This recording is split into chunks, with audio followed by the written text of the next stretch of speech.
Talented, multitasking, multi-everything people out there. Take it away. Find your glory, write your story, fearless feet will carry you. Time you own it, take your moment, be a fire burning through. Hustling from night until morning, grinding it out, it won't be long. Feel your power, it's your hour, you inspire, you are strong. Enjoy your Zoa. No applause? You're all fired.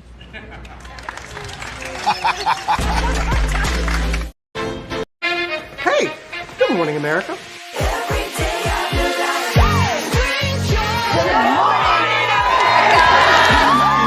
Good morning, America. Good morning, America. Good morning, America. Money. Are you ready? They are ready. Covering the biggest events in the country right now. There's a lot going on here this morning.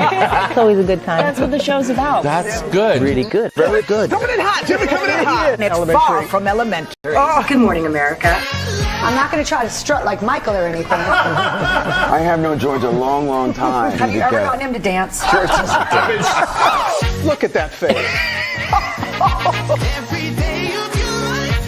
You don't just see it, you feel it. I'm in. I'm in. I'm in too. I'll be there. I am here and so happy. I'm in. I'm in too. I mean, That tells you something when Snoop Dogg's in. Michael, George, Lara, Ginger.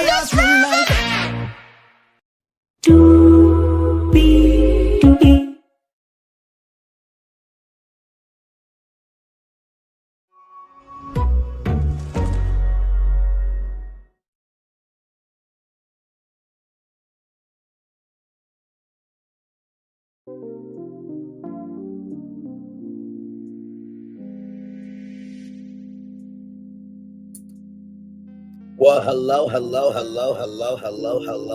to you, and you. We made it through another week, everybody. Oh, my Lord Jesus. We got so much to talk about, y'all. We have 1, 2, 3, 4, 5, 6, 7, 8 destinations for you all this morning. Stephen Colbert is out of a job, and CBS is getting rid of The Late Show. I have thoughts. And you're not going to like them, CBS. You're just not going to like them. Oh, my Lord. We'll get into y'all in just a minute. Kelly Ripa. She has been debating for some time of walking away from live. And Oprah Winfrey had to open up her mouth. Oprah, why did you give this advice to Kelly Ripa? Because nobody is watching Kelly and Mark every single day. I'm sorry. Not anybody I know in my life. I'm sorry. I mean, there are mothers and fathers, and families and one that, if they need to watch something, sure. But like, is it making an impact like the Oprah Winfrey Show? No, it's not. Does it have to? No, it doesn't. But I'm going to get into you too. Then Meagan the Stallion and Klay Thompson made their first public debut at the Pete and Thomas Foundation Gala. It looked like a wonderful time. And oh, y'all, let me tell you something. This looks more real. I said this in my description box. This looks more real than Jonathan Majors and Meagan Good being married. I'm just keeping it up with y'all. Then, of course, Andy Byron. Y'all, what the hell is going on with affairs, man? Like, it seems like the side chick is getting elevated more and more, but thank God that shame is running amok. We'll get into that. There was some medical news about the president. We'll get into that because, Lord Jesus, I mean, with his condition, he might not be able to eat the cat. Listen. Then also to Maurene Comey, she got fired as a federal prosecutor from the government. We'll talk about that. Stitch. Lilo and Stitch, that is, made a huge accomplishment in 2025. We'll get into that. And Ty Floyd, Black sister from Alabama, is making some huge waves in the world of sports broadcasting. We'll get into that. Higher is weighing, low is available. Either way, we are live on tour. Let me take down this iconic intro here. You see that virtual drawer background? Yes, you do. You hear that virtual drawer music? Yes, you do. One thing to know, and two things for sure, that over here on this channel, a lot happens early. Roll it. It's a new morning for America's family. Sun's coming up, so make it all that it can be. You know a lot happens early. I'm Harry Smith. I'm Julie Chen. I'm Maggie Rodriguez. Morning everywhere. Come on, get up. I'm Russ Mitchell. And I'm Dave Price. And it's a little early for this. Right now, this it's a new morning for America's family. Sun's coming up, so make it all that it can be. You know a lot happens early. Every day's good when you start living upright. But whatever you do, the daylight. And a lot happens early. Can you feel it? And I said, Are you girls ready for the Jonas Brothers? We have an early show exclusive. Yes. A lot happens early. A lot. A lot. A lot happens Early. The Early Show, weekday mornings on CBS. It's a new morning. Yes, it is a new morning. Julie Chen, Moon Vincent, Russ Mitchell, Dave Price, Harry Smith, and Maggie Rodriguez. You are around this channel right here. A lot happens early. Good morning, everybody. I hope all is well. Hey, listen, before we get started, I just want to talk to all the one-trick ponies, because tomorrow is y'all day. Y'all excited? You're nervous? You try to figure out your energy source for tomorrow. I just want to say this. If anyone has let a blackout and is now reviewing the show, you're a hypocrite. If anybody is getting big mad over opinions that they have of you reviewing the content, and you say that y'all not gonna make me feel bad this season, that's an inner reflection of how you feeling about yourself, that you gotta cover that shit because you ain't got no content. Okay? All right. Just keeping it a book. And finally, listen. January, February, March, April, May, June, July. It's been 7 months. 7 months. 7 months has happened, flown by, or has been in constant movement. And the fact that y'all are more excited about a show coming back on Saturday than knowing anything else going on in the world is a fucking damn shame. So listen, get your bag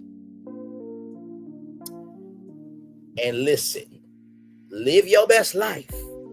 But when you are stressed, complacent, and you are losing it mentally,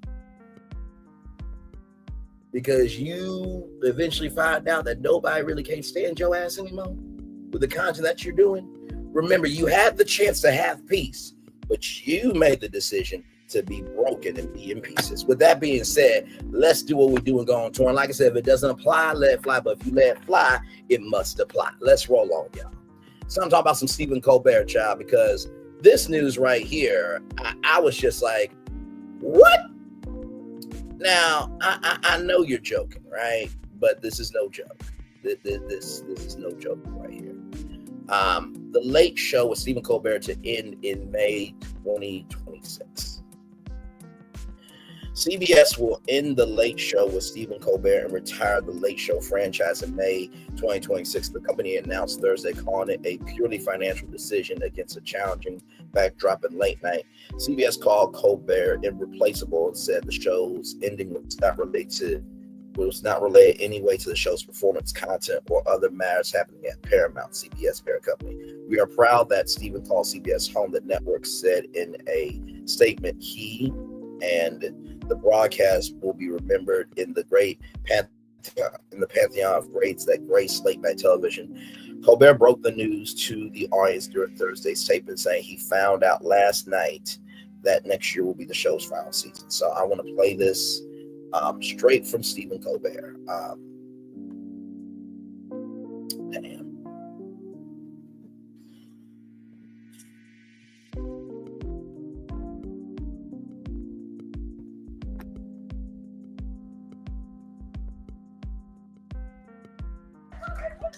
Oh, hey, everybody.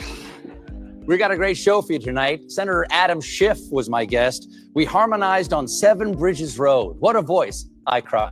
But before we start the show, I want to let you know something that I found out just last night. Next year will be our last season. The network will be ending The Late Show in May. And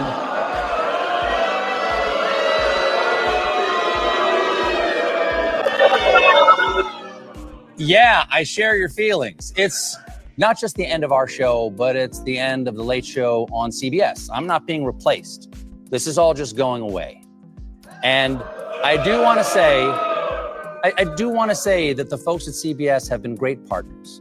I'm so grateful to the Tiffany Network for giving me this chair and this beautiful theater to call home. And of course, I'm grateful to you, the audience, who have joined us.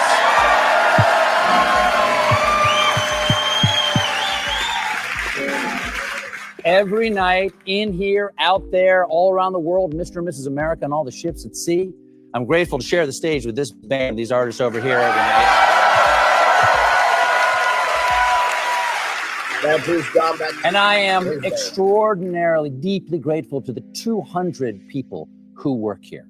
We get to do this show. We get to do this show for each other every day, all day. And I've had the pleasure and the responsibility of sharing what we do every day with you in front of this camera for the last 10 years. And let me tell you, it is a fantastic job. I wish somebody else was getting it. And it's a job that I'm looking forward to doing with this usual gang of idiots for another 10 months. It's going to be fun. Yeah. Y'all ready? We're going to lock in. Y'all ready? Let's go. Y'all ready? Okay. That's all I wanted to say. Dante, let's do the show. Jazz Cowboy, wrap it on poof. It's The Late Show with Stephen Colbert. First of all, class act, man. I mean, and he said this to his audience before the show, but that was the first time last night. The audience responded with an outcry of no's and boos, and Colbert said, "Yeah, I share your feelings." It's not just the end of our show, but it's the end of The Late Show on CBS. And I'm not being replaced. This is all just going away. I do want to say that the folks at CBS have a great partner. So I'm so grateful to the Tiffany Network for giving me this chair, this beautiful theater to call home. And of course, I'm grateful to you, the audience, who have joined us every night. He thanked the show's band and said he's extraordinarily deeply grateful to the 200 people who work here. I've had the pleasure and responsibility of sharing what we do every day with you in front of this camera for the last 2 years, he said. Adding, it's a fantastic job. I wish someone else was getting to do it. It's a job that I'm looking forward to doing this with. Doing it with this usual gang of idiots for another 10 months. Colbert took over The Late Show from David Letterman in 2015, and before that, he hosted the Colbert Report on Comedy Central. Our admiration, affection, and respect for the talents of Stephen Colbert and his credible team made this agonizing decision even more difficult. CBS statement read, noting that the show has been #1 in late night for 9 straight seasons. You know, here's a thought, right? If it's been #1 in late night for 9 straight seasons, why fucking cancel it? Just the idiocy of CBS. Oh my god. Okay. With much gratitude, we look forward to honoring Stephen, celebrating the show over the next 10 months alongside its millions of fans and viewers. The fans and viewers will be there for Stephen Colbert and The Late Show. They are saying fuck you to CBS. That's what they're doing. Okay? All right. Thursday's show features an interview with Democratic Senator Adam Schiff. California Schiff posted about the show's cancellation on social media. If Paramount and CBS ended The Late Show for political reasons, the public deserves to know and deserves better. Colbert has been a House critic of President 47 and recently criticized Paramount's decision to sell a lawsuit with Mr. 47. for $16 million over the editing of a 60 Minutes interview. A lawsuit Paramount has maintained was completely without merit. Paramount is aiming to finalize a $8.4 billion merger with Skydance Media, which requires approval from the Federal Communications Commission. Like I said, CBS, you boggle my mind, right? Like you make CBS This Morning, which I guess was a decent show in the beginning, right? It had Erica Hill, Gayle King, and Charlie Rose. Then it switched over, and then it had, Nora O'Donnell. Then John Dickerson was a part of it. Then Anthony Mason was a part of it. Bianca Rodriguez was a part of it. And it was basically Morning Joe, but for network television. And it wasn't a live, audience outside. It wasn't no wacky segments. It was basically conversational morning television, which was a good idea. But, I just feel like y'all just don't know how to do TV. Like, if I bought CBS, I would bring back the early show, because that song, A Lot Happens Early, that was a brand, right? And, we have our early show exclusive, which means you got to be here early to see it. Like, there was a rhythm, there was a melody, there was a composition that you wanted to hear. And then y'all dumbasses had the media audacity, me hypocrisy, and me imagination to move the show to Times Square. Ain't no ass y'all to move to Times Square. GMA should be in Times Square, but no, they're in a fucking glorified building for oneself called the Robert A. Iger building. I swear to God. See, y'all want to culturally appropriate the viewers and the consumers that are invested in you, right? But you don't want to culturally appreciate the foundation that has allowed you to stick around in legacy media. I can't. And the lawsuit, which y'all said was without merit, because listen, it is not 60 Minutes' fault that the president is a dumbass. Y'all didn't add the interview. That's the same thing with ABC News. He sued ABC News because George Stephanopoulos asked a question as a journalist, and even though 47 didn't get convicted of raping a woman in a public dressing room, the allegations for that was substantially true. A U.S. federal judge said that. So George Stephanopoulos wasn't wrong. ABC News wasn't wrong. Y'all are letting a convicted felon tell y'all how to run y'all companies. I swear, CBS, y'all stupid. You literally said in your segment. Let me zoom in on it. Let me zoom in on it. Number one in late night for 9 straight seasons. Y'all are stupid. Y'all are absolutely stupid. Just know that for this decision. Okay? And I'm not the only one who feels this way. I'm not. We're going to get to who feels this way as well.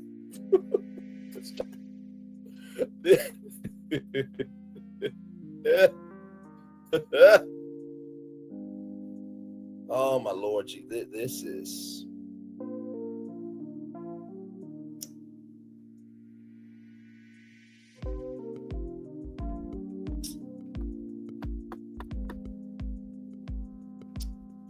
this don't make no sense. Of course, CNN is covering that. Of course, I mean, this broke out last night, and everybody is covering it. I mean, everybody, even the Associated Press, the oldest news platform and news organization, they're covering it as well. And it's just like, and you wonder why artists don't want to work with CBS. It's just like Disney is screwed with their parks. I mean, they came out with great moments with Walt Disney, and they celebrated the 70th anniversary of Disneyland yesterday, right?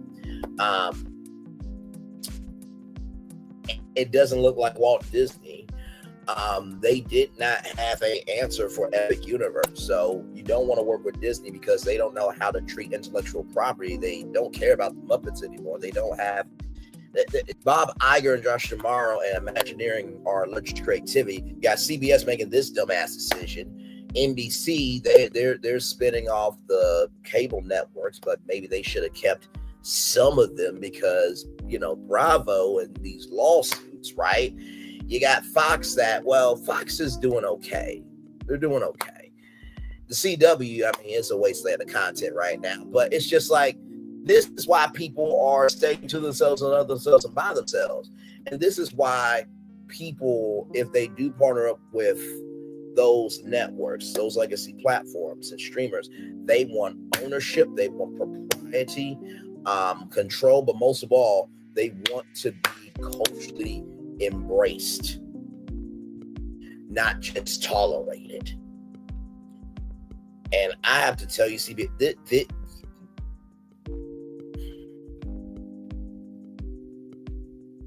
that's like NBC getting rid of The Tonight Show. The Tonight Show is the longest running late night show on TV. And listen, when May 2026 gets here, right, and it gets to 11:35, what are y'all going to do? Y'all just going to air reruns? Because let's look at, right, and let's look at the late shows. Let's look at the late shows that's YouTube channel, because I can't do this. I can't. Like, let me show y'all how big the Late Show with Stephen Colbert is on YouTube. Because this is not making any sense to me at all. Like, there's a lot of things CBS could do, right? CBS could be the network for content creators, independent artists. They could definitely go in that direction because, you know, ABC, they're established. They got Disney, right? NBC, they have the parks, right? So NBC and ABC, they have, you know, they have a platform to, you know, pull off of. Oh, let me not forget Warner Bros. Discovery, right? They're spinning off, you know, their networks and stuff, right? Warner Brothers, at least, you know, they have the world of Harry Potter, right? So, you know, Warner Bros. Discovery also has Six Flags, right? Which Six Flags, that's a whole nother thing. And I think Six Flags can be saved, but they got to do some work. But, you know, with CBS, they really don't have an outlet that they can, you know, figure out what to do with themselves. And Fox is known for Fox Sports. I'll say this: Fox Sports is known to everybody, us, the regular people, and then Fox News is known for the outliers and the Decepticons and just the waste of life that should have been swallowed by the mothers. But anyway, but even Fox is okay. Like I said, the CW is a wasteland of content. Let me show you how big the Late Show with Stephen Colbert is. Because I'm so pissed at this. I want you to see this, right? The Late Show with Stephen Colbert, right here. Hang on.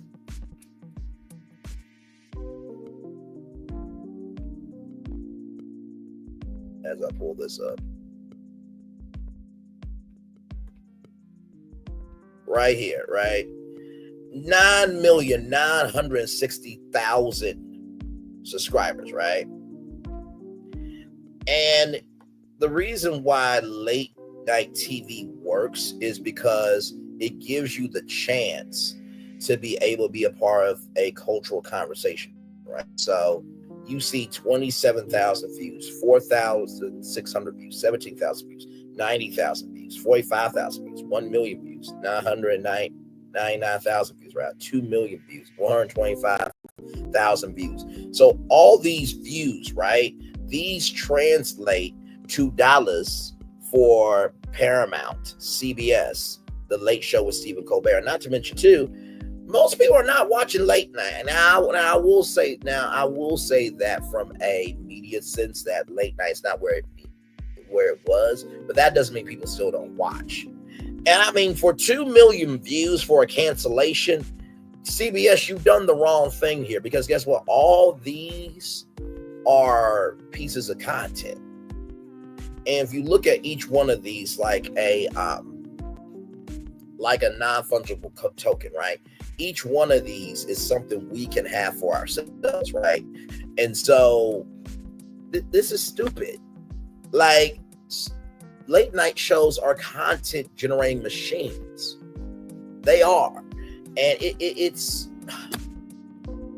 I don't want Stephen to go to daytime TV and, try to, come back in that fashion. I think, if anything, Stephen Colbert could definitely do a late night show on Netflix without question.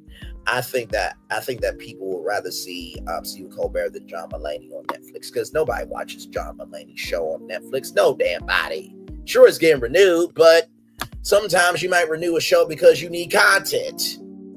Okay. All right, moving on. Now, I'm not the only person that is feeling this way, obviously. Right here, Colbert's counterpart on ABC, Jimmy Kimmel, posted "Love You, Steve" on Instagram and directed an expletive at CBS.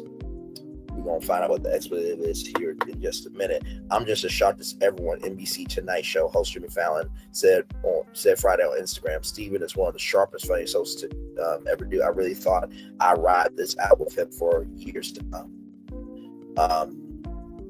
They are trying to silence people, but that won't work. We'll just get louder after Jamie Lee Curtis, who previously criticized 47, said to visit Colbert's show in coming days from the Associated Press.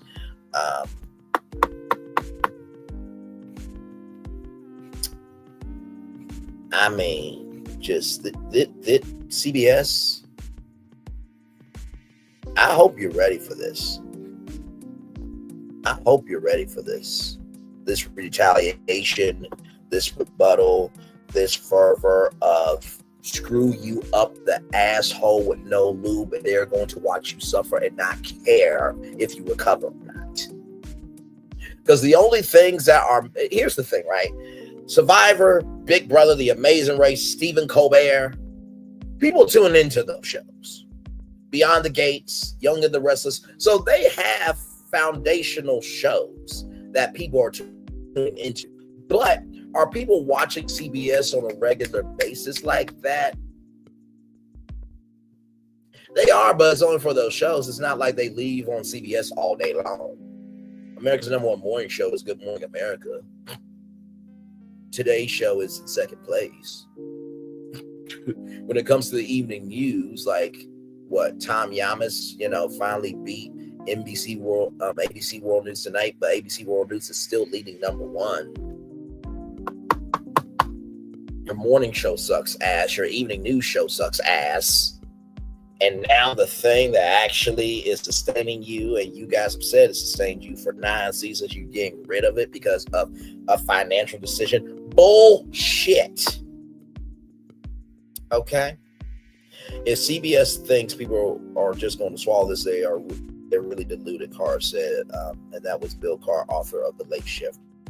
I fully agree. Bill Carter covered the late night wars during Carson and Letterman and Jay Leno. There's a movie that you can watch on not on Netflix but on YouTube for free.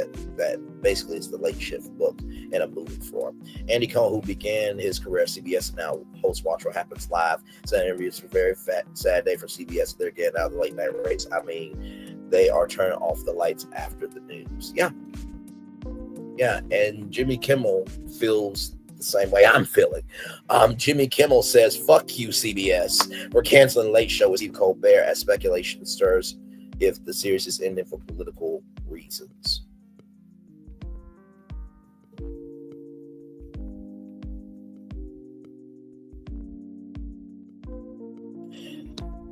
Jimmy Kimmel gave a salute to The Late Show, Stephen Colbert, and blasted rival network CBS Thursday evening, hours after CBS announced that it is canceling Colbert's series in May 2026 and retiring Late Show brand. "Love you, Stephen," Kimmel wrote on his Instagram story, captioning a clip of Colbert's on-air announcement that his show would be ending. Fuck you and all your shoulders, CBS. Oh, damn. He's saying screw you to the Big Bang Theory universe. Man, Chuck Lorre's like, now, how I get this? How I get it? How the hell did I get this? Oh, my God.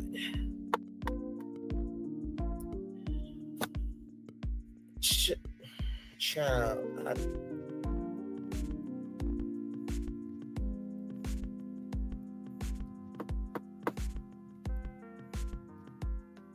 right here. Stephen Colbert is a profoundly good and deeply talented man for great staff and excellent show. They all deserve better, said Andy Richter. Conan O'Brien's late night right-hand man, the Blue Sky Post, came along for a screenshot of Texas conversation, which Richter content simply wrote, 47 and motherfucker. That's what he said there. Man. When media companies cancel late night shows to appease fascist presidents, America fucking ends. TV executive producer Mike Schur, Parks and Recreation, The Good Place, Man on the Inside, We're on Blue Sky. If you think for 1 second that this decision has nothing to do with 47, don't worry. He'll brag about it within 24 hours and disabuse you of that notion. The one way to explain America working properly is by saying comedians can make fun of the president. By saying comedians can make fun of the president on TV. A good way to explain fascism is the president forces coming to fire those comedians as a condition, allowing them to conduct businesses. Ben Stiller, sorry to hear CBS is canceling one of the best shows they have.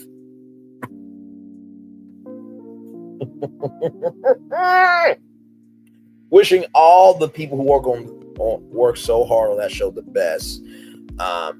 Adam Schiff just finished taping with Stephen Colbert, who announced the show was canceled. At Paramount, CBS ended the late show for political reasons. The public deserves to know and deserves better. Either you fall in line or you lose your show. From Dizus, MF Nice. Alexander Berkeley, the best thing on network television. Stephen Colbert has been fired for political reasons. This is a purely financial decision against a challenging backdrop. At late night, top CBS executive said statement announced the show's news is not related in any way to the show's performance, content, or other matters happening at Paramount. And then there's a GIF.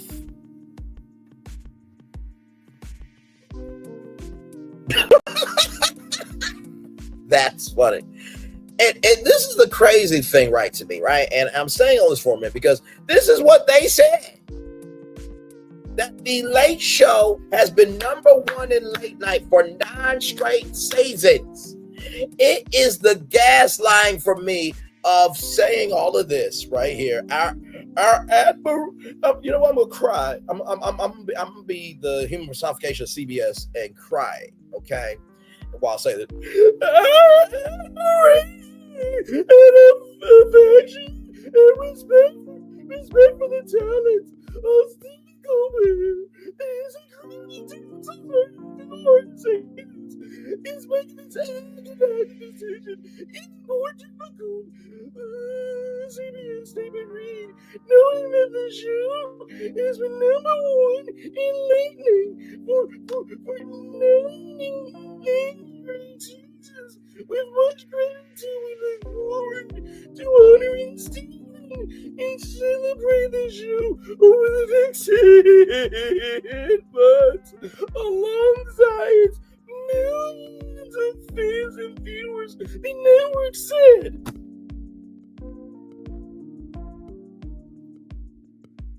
Just know, CBS, this is going to backfire on you so bad. And let me tell you something. If I'm Fox, now I know that Fox News and 47, they are colluding a lot. But let me tell you something. If I'm Stephen Colbert and Fox is about content, I would just go over to Fox because they don't have a late night show right now. They don't. In addition to that, I think that Stephen Colbert would do great on streaming because streaming, there is no regulation. No regulation. I think that he could also go over to HBO with Bill Maher. So there's plenty of options for him. But this is going to really screw CBS up the ass with no lube. It's going to screw. This is going to screw CBS so far up the ass that that there's no lube on this for them to get through this pain that they're causing themselves. So that's why I gotta say on that. So Stephen Colbert, that staff, one love, much love, all love to y'all. All right. So, and by the way, CBS, I'm a media commentator. In the words of Roland Martin, if you do good, I'll talk about you. If you do bad, I'll talk about you. But either way, I'm going to talk about you. Media commentators have the right to give commentary on the decisions that y'all make as media companies. Okay? So, you know, because my friend Michelle said, well, you talk about these companies and you want to work for them and with them. Okay, yeah, but in the same token, like, if it's public, and I got the right to talk about it. So, speaking of things that are being said in public, Oprah, come to the front. Come to the front. Because why did you say this to Kelly Ripa? Why did you say this to Kelly Ripa? Kelly Ripa from Parade magazine, Parade.com. Kelly Ripa, 54, strongly advised not to quit her talk show. Ripa sat down with the Queen and Talker, was given some career advice. Kelly Ripa welcomed Oprah Winfrey to her Sirius XM's Let's Talk Off Camera with Kelly Ripa for a chat. During the interview, which was released on July 16th, Ripa asked Winfrey about leaving daytime talk. I've had the talk show now for 25 years. So you can't even say your own talk show title, you that ashamed of it? Wow. For 25 years, so I'm asking for a friend. How did you know when it was time to step away? Ripa, 54, wonder.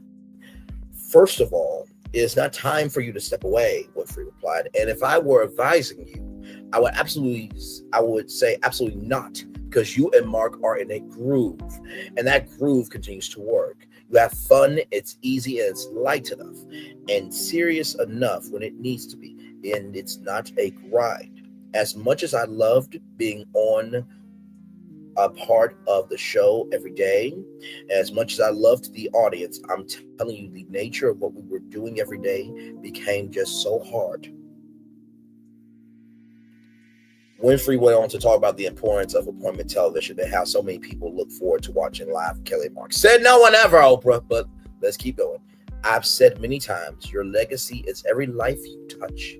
So it is measured in all the lives that are being affected by what you're doing and saying. So I have to say, I still hold in reference all the opportunities we've had to reach into people's lives and be there for them in ways that mattered.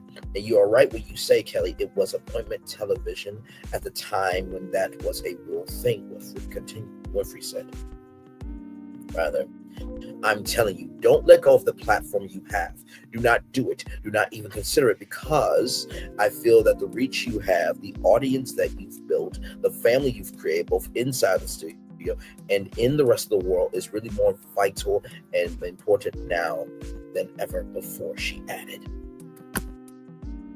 Oprah, soon as I get done with this article, I'm wailing into your ass. Because I still love you, Oprah, for everything you have done. Oprah has evolved not just daytime TV, not just media, but she's evolved society. So she will always get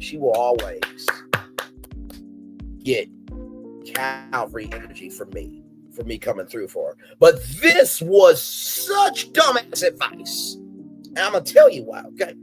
Ripa first joined live in February 2001, taking over Kathleen Gifford. She and Regis Philbin continued the show together until he retired in 2011. Ripa stayed on the show and had a variety of co-hosts, from Michael Strahan to Ryan Seacrest to her husband, Marcus Wales, who joined the show in 2023. Now, let me type this in, because I just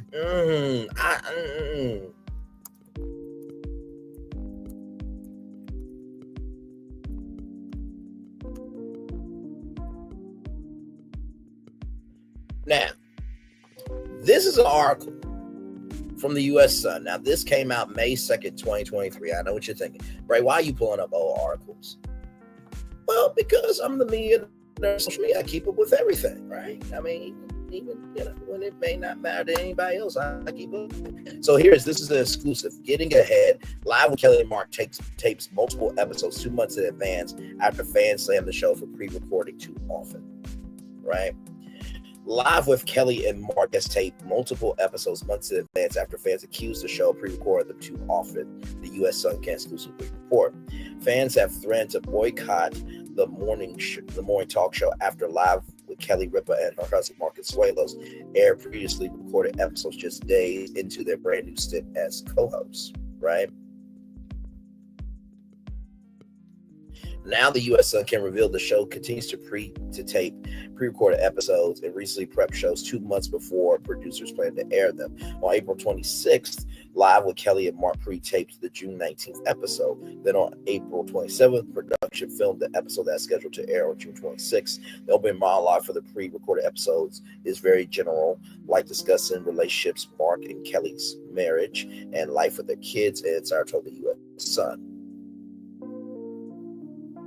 Right here, which they did not touch on big news stories such as Jerry Springer's death, which broke in the middle of the taping April 27th. The source noted that guests who were brought on for the June dates were cast members from The Walking Dead, Walking City, which premieres on June 18th. The show has at least 5 additional filming dates scheduled with pre-tape episodes in advance. It appears fans should expect more pre-recorded episodes in the future. A source close to production explained to the U.S. Sun that this is nothing new and that the live schedule fluctuates weekly. The hosts have other obligations, so it's normal for the show to pre-tape, the source said. What other obligations do they have? Mark is not acting on any damn thing right now. And Kelly Ripa ain't doing nothing else. What?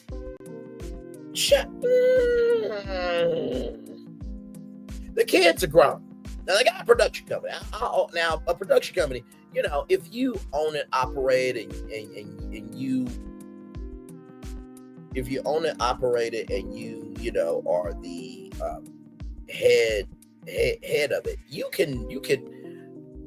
They got Zoom, right? They got Zoom. Skype is no longer a platform anymore, although Skype should have never went away.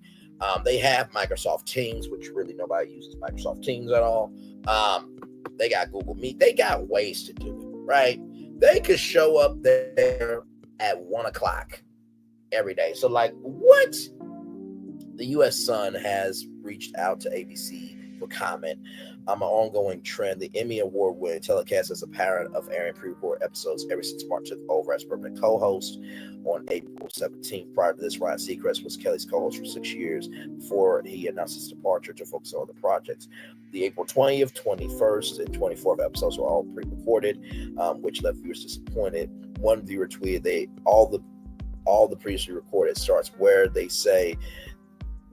don't say it's not live. A second commented, fourth show already live at Kelly Mark Live. Is it? Why just record 5 in one day and call it a week? A third live critic insisted, so live with Kelly Mark isn't really live, huh? Life must be good to only have to work 3 days a week. A fourth child did. Why call it Kelly and Mark live when it's not live? Pre-recorded does not mean live. Both the audience at home and the audience in the ABC studio have been adjusting to Mark's new role as co-host. During a recent episode, the Riverdale actor begged the audience stop booing him after he made a comment to his wife that they didn't seem to approve of. Kelly began a discussion about articles she read on big butts going out of fashion. Now, Kelly, just because you don't have the capacity to have a big butt, okay, doesn't mean that's our style. Curves are fantastic. They're wonderful, and they are a galaxy that Mark can never get to. Okay, so just say that he don't have the faculties to handle that. Just say that, because now you're body shaming. But that's nothing new, because you shamed your former co-host Michael Strahan for getting a promotion to Good Morning America, and like I said, if ABC had to make programming decisions, they would get rid of live before getting rid of Good Morning America. Just know that. The only reason why live is still on the air is not because of Kelly and Mark. It's not because they're the number one show. It's not because of the ad revenue. Please understand. The only reason why they're keeping that show on is because of the legacy of Regis Philbin. Regis Philbin and Kathy Lee Gifford, Kathy Lee Johnson, they were the owners of that show. Mark and Kelly are just the tenants of that apartment. That's it. Nothing more, nothing less. Okay. Some people apparently start to reverse their Brazilian butt lift BBL procedures to go back to having smaller bums. This led Bart to ask his wife if she ever considered getting BBL. You tell me, she responded, turn the table on him. He laughed uncomfortably before she decided to answer. I don't know. I just feel like there's so many other places I'd rather put implants if I have time and energy, the New Jersey native said. Then Mark then agreed with her before quickly realizing how bad that sounded and worked to clarify as the arms began booing him. I mean, I don't agree that you should do that, but I agree that he tried to explain, but the arms was turned on him. Mark pointed to the crowd, told him to stop and clarify once more. I did not say anything. I just agreed because she's my wife. Kelly had his back confirmed what he said. Right, just agree. You just agree with me no matter what. Despite their on-screen bickering, the Lovebirds celebrated their 27th wedding anniversary on May 1st by sharing sweet messages on their Instagram. Ciao.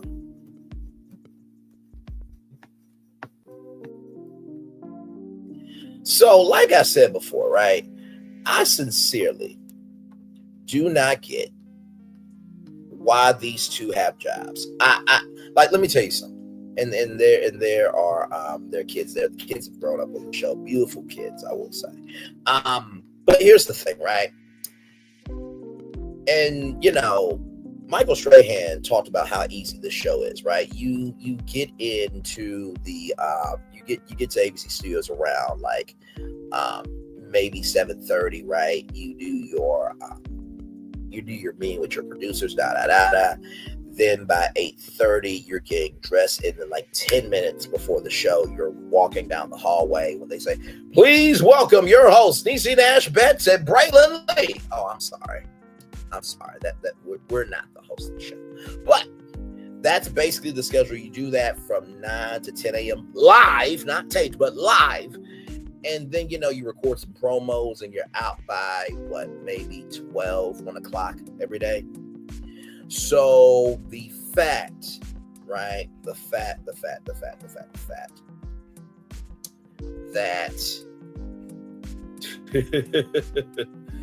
the fact that they pre-tape their shows is disrespectful to me. If it's called live, it needs to be live. Like, I'm live here pretty much Monday, Tuesday, Wednesday, Friday, right? At 11 a.m. I'm live. I'm not taped, right? And I think it's deceiving the audience, right? It's deceiving the audience in a way, because if you are saying, right, that this is live and it's not live, no, don't do that. They really don't have any other obligations, y'all. They don't. They sincerely don't. Like, all you got to do is show up, and this is basically the show. 20 minutes is host chat, right? Basically talking about life, hot topics, all that stuff. Then you give away a vacation. Then you talk to celebrities in interviews. And I always say these interviews are interviews. How can I put this? These celebrity interviews that they do, they are just interviews. That way the celebrities won't be homeless out on the street, right? Then you do some lifestyle segments. Then you do the inbox, and then you're done. Like, it's not that hard to do that job. It's not. It is not hard to do live. It's not. Me and Niecy Nash Betts can do that job. It's not hard. So, Oprah, I love you, but that was dumb advice that you said. And I don't mean Oprah is dumb. Oprah is a very articulate, smooth, and intelligent person. The advice she said was dumb, because nobody wants to see Kelly Ripa and Mark. Like, Kelly Ripa and Mark Consuelos and Kelly Ripa are basically the daytime TV version of Nick Lachey and Vanessa Lachey on Love is Blind. Like, without that show, what career would they have? Just keep it up. All right, y'all. Let's roll on. Okay. From Kelly Ripa to this makes my heart happy. This makes my heart happy. This makes my heart happy. Meagan the Stallion and Klay Thompson make red carpet debut. He's the nicest person I ever met. This is an exclusive for BigMagazinePeople.com. We met and it was such a meet cute. The rapper tells BigMagazinePeople.com. Meagan Thee Stallion and Klay Thompson made their red carpet debut at the inaugural Pete and Thomas Foundation Gala in New York City. Meagan wore a striking all black gown The rapper says the couple had a meet cute and calls him the nicest person. Meagan the Stallion and Klay Thompson are stepping out in style. The couple made their red carpet debut at the rapper's inaugural Pete and Thomas Foundation Gala in New York City on Wednesday, July 16th. Meagan, 30, wore a striking halter neck black gown complete with intricate silver asymmetrical belt detail at the hips. Thompson, 35, opted for a classic black and white tux. Nothing wrong with being classic, brother. Nothing wrong with being classic at all. All we met in it was such a BQ, like it was a fucking movie. Meagan tells people would describe it how they met. I won't tell you how. I won't tell you how when. It was a movie. Her favorite thing about Thompson, that he's the nicest person I ever met in my life, says the body artist. So here she is here. We met, and it was such a meet cute. It was like a fucking movie. I won't tell you how, but I won't tell you when. But it was a movie. What's your favorite thing about it? That he's the nicest person I ever met in my life. So there she is there. The gala was held to provide resources to affect meaningful and positive change in the lives of women, children, senior citizens, and underserved communities in Houston and around the world per its website. And you see how she's like looking at him like, you are fine. And they do look like a beautiful couple, I will say. The foundation's programs are focused in the areas of education, housing, health and wellness, and community goodwill. And the organization takes its name after Megan's late parents, Joseph Pete III and Holly Thomas. I feel like they see what I'm doing right now. Meagan tells people of honoring her family's legacy. I feel like they're looking down on me from heaven, and I feel like they're like, yes, Dar. I feel like my mama's so happy. I feel like she's clapping. She adds, I feel like my great grandma's so happy. I feel like my daddy is like, this is exactly what I knew my child was going to do. I feel like they're super proud. Absolutely.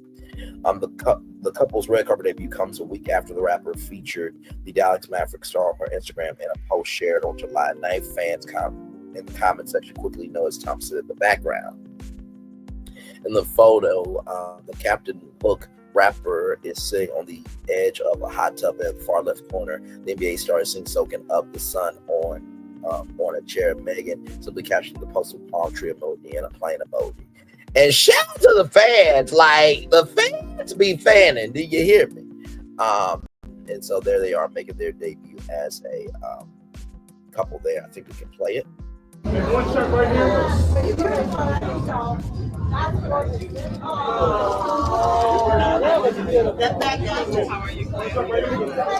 And you know what? This is the thing I love about Klay Thompson. You really don't hear a lot of bad-ish about him. But here's the thing, right? Whenever you are with a woman that is as powerful as Megan Thee Stallion, recognizing that you can move out the way and let her shine, but she is still about you being okay, that is a power couple right there, okay? So, and by the way, a real power couple does not have to post a throwback photo. They just showcase them outside. They post each other on social media. Unless you're ashamed of having unless you're ashamed of having a peasant in your life. Oh, I'm sorry, did I say that out loud? Rolling on. And, also too, Klay Thompson doesn't really go after women and say that, them and their offspring are, wastes of life, this, that, and the third. It's just like, pop me kettle. Child, would I say that Live with Kelly and Mark is the daytime TV version of Love and Marriage Huntsville, like it's on just to be on, but nobody really watches? Yeah, I could say that. Oh, one more thing, right? Klay Thompson respects Megan Thee Stallion and the fullness of her, not just what he wants to appreciate. Just like we all know, had it not been for Michael Strahan joining Live, Kelly Ripa would be out of a job, because after Regis left, that was a very bubble period, right? Do we not realize Klay Thompson, the back one Instagram user, wrote, while another added, look out, Klay. Another commenter wrote, my guy Klay Thompson still shooting and not missing. Not at all. Now, y'all, I want y'all to see this. Because I saw this, I'm like, oh my God, this was hilarious. Shout out to Yahoo Entertainment, courtesy of Fade Away World. More than sports, we like We like a platform that is just more than just one thing, for sure. Video shows lovely introverted Megan Thee Stallion, extroverted Megan Thee Stallion, rather than introverted Klay Thompson reaction to live performance. So this is Megan Thee Stallion living her life, and this is Klay Thompson. The contrast could not have been clearer. The internet loved every second of it. A new viral video has captured the dynamic energy between extrovert music icon Megan Thee Stallion and introvert NBA star Klay Thompson during a recent live performance, and fans are calling the ultimate introvert-extrovert couple moment. Y'all need to get this as a GIF or a meme and make money off it. I need a merch line and everything. Let's watch this. I'm gonna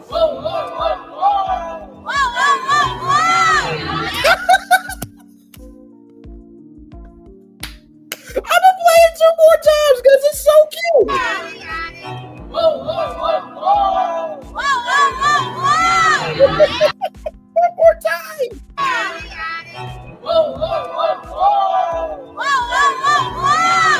Let me tell you something. That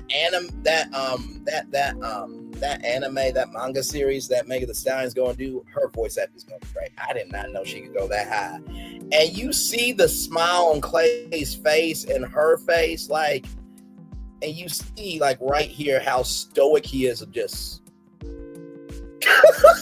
Let me tell you something. I feel Klay so much because here's the thing. I'm an ambivert, right? So I can be an extrovert and an introvert.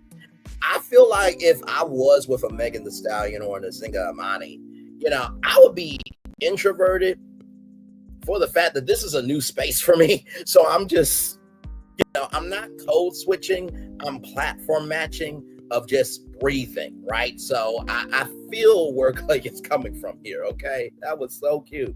In the video, Megan is seen fully in her element, dancing, singing along, and raying infectious charisma.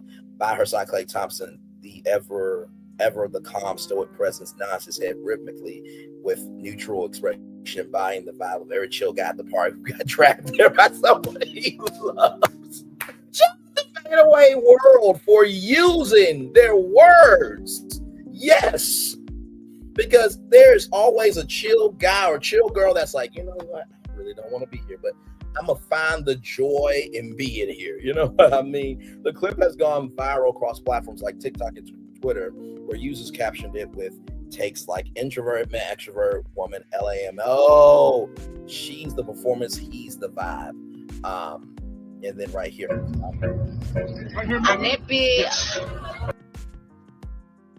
I can't play the song, y'all know copyright, but you see it right there.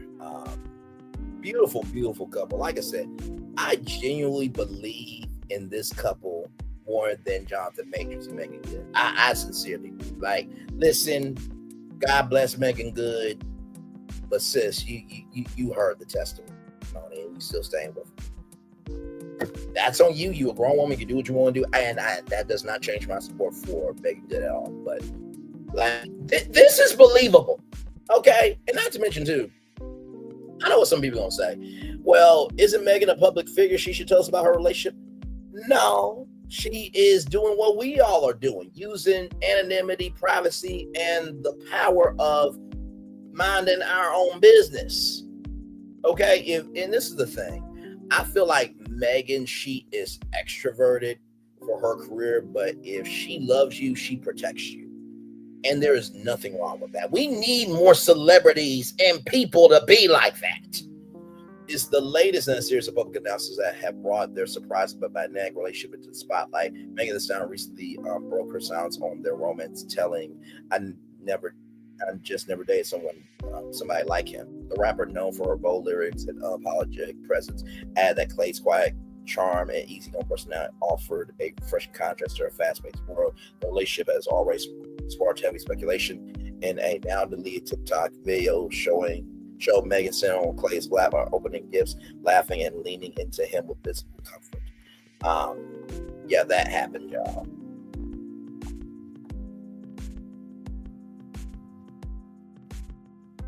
I did see it.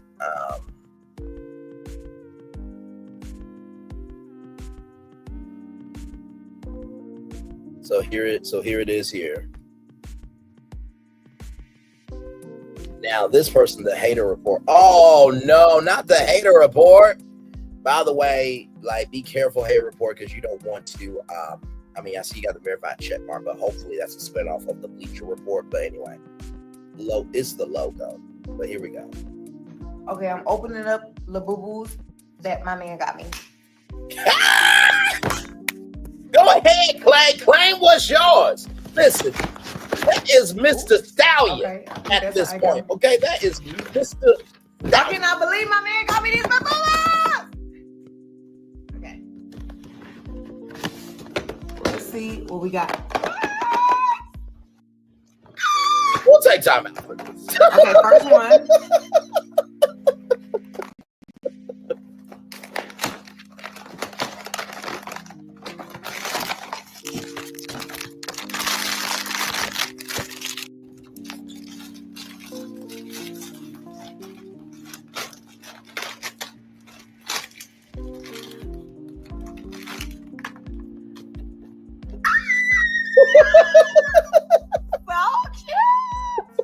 My coochie is screaming. Okay, La Boo Boo, number 2. La Bisha.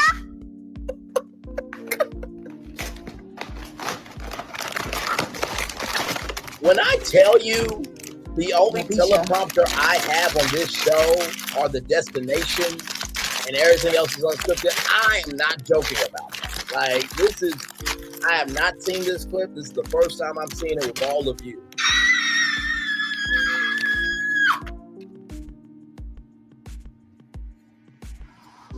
I think this is the one I wanted. La Bisha, La Belisha, La Belisha.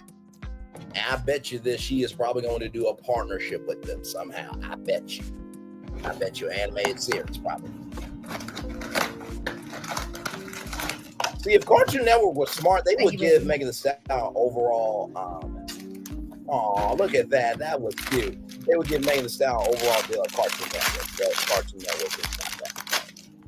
They're not.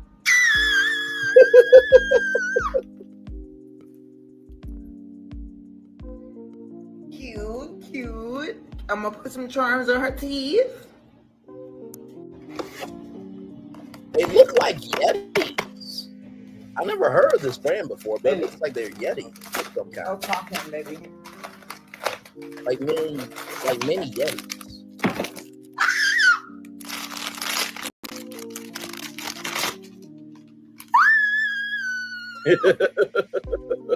Wow, so cute. I hope that my Labubu's is not haunted because I heard y'all was saying that Labubu's was haunted on TikTok. Bitch, you lying hoe. My Labubu better not be haunted, bitch, or I'm sending that hoe to hell. I'm sending that hoe straight where it came from. But I'm too blessed for my Labubu's to be haunted. Now, hang on a second. Now, yo boo got that, right? So it would be Klay Thompson's fault if it to bring you something that's haunted. Now, Klay, Klay, I love you, brother. You're fine. I'm just joking. This is an entertainment news show, so you gotta get some entertainment. But sincerely, I this is the first time I've ever heard of this. But hello.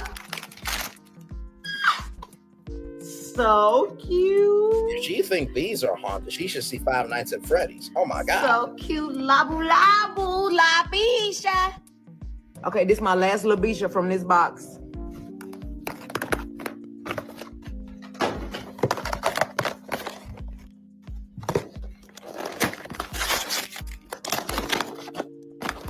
You know what? Shout out to her using her hands, because those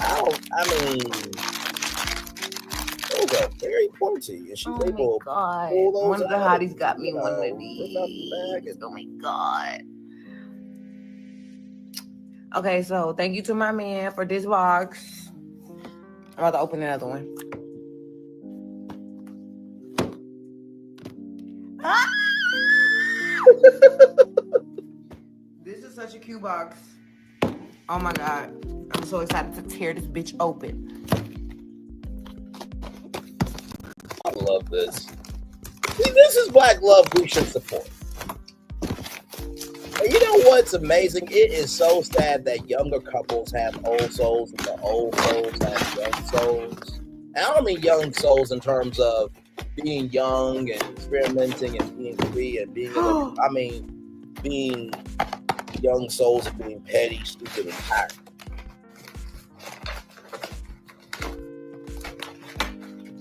Fixing her hair. La Bisha?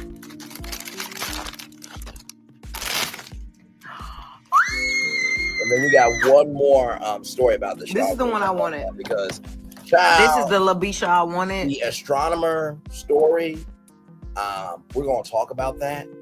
Because, y'all, it's been a lot of updates since then. But we'll get to that here in just a minute. Bitch, now you got a green tooth. This is the La Bisha I wanted. Thank you so much. I'm so happy. Oh, my God. I got a purse that I'm so ready to put you on. And don't hunt my house.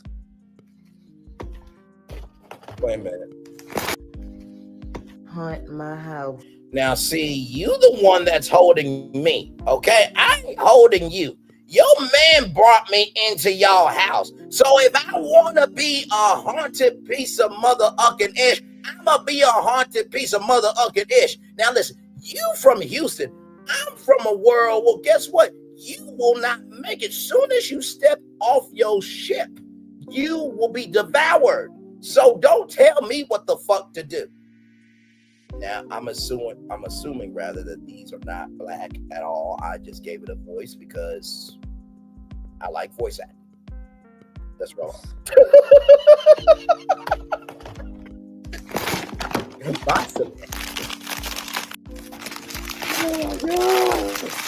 I love our damn show. I really do. So cute. I cannot believe he bought me all these La Bishas. Wow.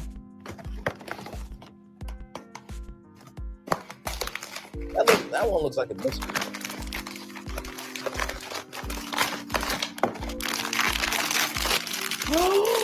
Blue is my favorite color. Baby, this is our favorite color.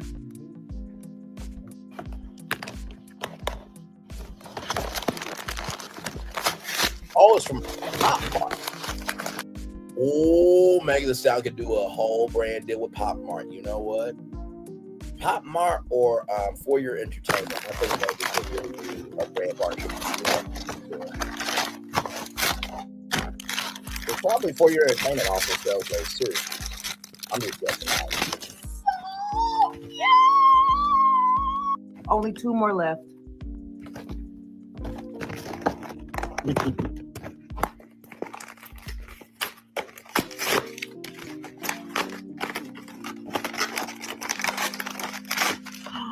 Oh my God, this one damn near might be the cutest.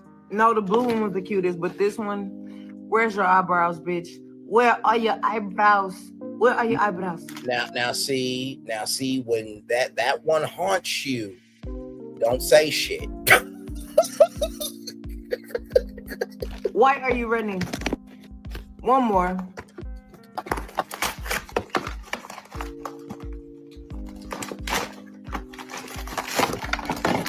Oh my God! If you're not having a good time this morning, I don't know what to tell you. By the way, it is now afternoon, 8 minutes after 12 o'clock here on Maurene Comey Live. Glad to have all you here. I love her. Stallion opening. I definitely got a purse you belong on. You are cute. Your name is Stacy, and you're cute. You're cute, Stacy. Look at that nose. Look at those teeth. Look at that face. That was beautiful. All right, y'all. Last story here, and then we're gonna move on because, child, there's so much to talk about with this affair, with this astronomer CEO that we got to get to. So here it is here from page 6. What genuine Klay Thompson whispered to comfort Meagan Thee Stallion at their red carpet debut lip reader. This comes to us from page 6. By the way, you can catch page 6 right weekday mornings from 8 to 10 a.m. Eastern on channel 109 on SiriusXM on SiriusXM Stars channel 109. There we go. New power couple Meagan Thee Stallion and Klay Thompson was each other's rocks while making their red carpet debut at the P.N. Thomas Foundation Gala in New York City on Wednesday night. There's an unspoken tenderness between the body language expert Nicola Hickling. Exclusively tells Page 6 while analyzing a video of the pair posing together. They both seem mindful of the press and each other, reading cues, adjusting tone, and offering subtle support. Thompson, who hosted the fundraiser at Gotham Hall in honor of her late parents, Holly Thomas and Joseph Pete III, seemed to ensure that her date was doing well amid all the chaos of the photographers. They really do look like a beautiful couple, though. Now, why is a pelican having sweet and tangy Doritos chips? The world may never know. You okay, babe? The Savage rapper 30 asked Thompson, according to Hickling, who is also a professional leader. She claims the NBA star reassured his lady, everything's all right, babe. Hickling claimed that the Dallas Mavericks star 35 further reassured Meagan, it's all right, baby, I'm comfortable. Fortunately, complimenting her, you look beautiful. Per the video, Page 6 took on the carpet. Thompson's words seemed to make Meagan blush as she briefly covered her face with her hands. She let out a few sheepish giggles. I'm trying to keep my face. Hickling claims the WAP rapper then said, confronted Thompson smile. The phrase "you look beautiful" was generally but quiet, as if meant for her. Along the lip reader asked. His comfort towards her was more vocal, but even then, he was carefully measured in his tone.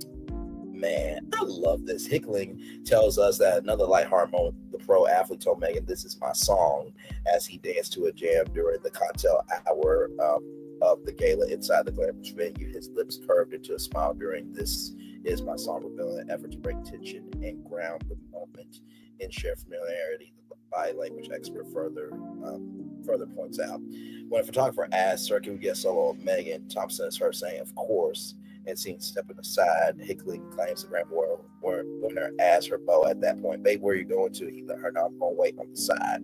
The couple, then the cameras captured as the couple shared a sweet kiss before briefly parting, prompting awes from the reporters and other members of the press at the carpet.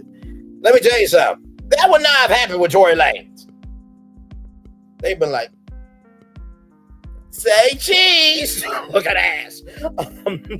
Their kiss was short and sweet, but a meaningful display of connection. Hickling analyzes what we witnessed isn't showy. It's two public figures navigating privacy under bright lights. You get the sense that they're trying to be open, but on their own terms. Moments after taking pictures together, Meagan gushed exclusively to Page 6 about her boyfriend, whom she just confirmed the romance during a low-key date in New York City earlier this week. "I never dated somebody so kind." She told us, "This is my first relationship where I've been with someone who's a genuinely nice person. Being genuine makes me happy." The sweetest pie singer continued, I just never dated somebody like him before. Rather, I'm just grateful that he's here by my side. He makes me feel he feels the same way about me. Once inside the gala, Thompson continued to show his support for Meagan by placing the winning bid of $50,000 for an exclusive Super Bowl 2026 experience, courtesy of Roc Nation. The rapper Fat Joe, who was among the many high-profile guests, also made a generous donation of $26,000 for a private dinner at Melba's restaurant in Harlem. Let's see here. The P.N. Thomas Foundation, whose proceeds go to programs focused on education, housing, health, and wellness, raised a total of $1.2 million for its inaugural gala Wednesday night. Come on, $1.2 million? That's amazing. Meagan also told us on the carpet, "I feel like I'm carrying on a good legacy of my family name. I know my parents are looking down and super proud." Other notable names for the Hot Girl Summer rappers Big Mac was Roger Henson, Lil Uzi Vert, Money Long, DJ D-Nice, Angie Martinez, Kamari, my son, and C-List founder Dardra Manjani. So congratulations to Klay Thompson and Meagan Thee Stallion, to all those names there. And listen, at least Klay Thompson doesn't have Megan's Law on his ass. At least Megan is diversifying her.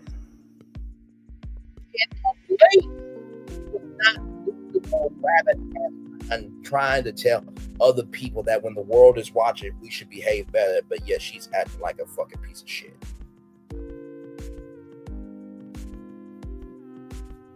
Can Klay Thompson go to schools with children and like mentor them and stuff? I think he can. I think if Meagan Thee Stallion and Klay Thompson have a child, he's not a PDF file, I don't think. Moving on. Y'all, check this out from Variety magazine, variety.com. Tech firm astronomer target with memes and misinformation after viral video of CEO and human resources chief caught in alleged affair at the Coldplay concert. Okay. Astronomer, a startup that sells data operation software, received tons of attention on Thursday, but not for its products or technology. At Coldplay's concert on Wednesday night in Foxborough, Massachusetts, a crowd cam zoomed in on a couple with the man's arms around the woman's chest. The duo are identified on social media as Astronomer CEO and Andy Byron, Astronomer CEO Andy Byron, and HR Chief Kristen Cabot, rather. A TikTok video from the concert has amassed more than 34 million views since it was uploaded late Wednesday night. So let's watch that now. This is crazy. And y'all, I first saw this from Kempire. Shout out to Kempire. Then I saw it from Millichun TV. So I do have their videos in the show. So we'll watch that here in just a little bit. But I'm just like, this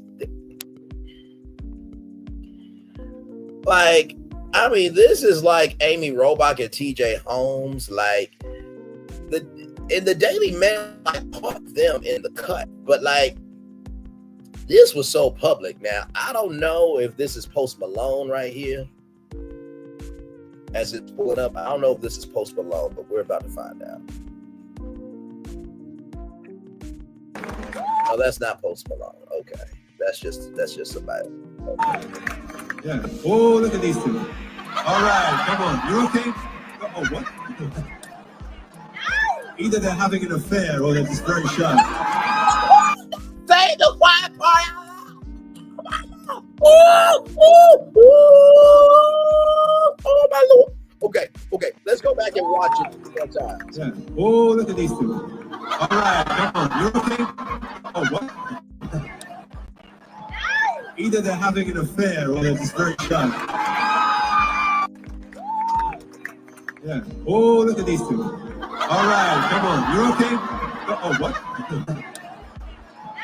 Either they're having an affair or they're just very shy. I'm not quite sure. Shout out to Insta Grace. I want to zoom in on this, right? So 6 million likes, 38,700 comments, 356,300 saves, and 1 million shares. By the way, I want to see what this video is real quick. What is this?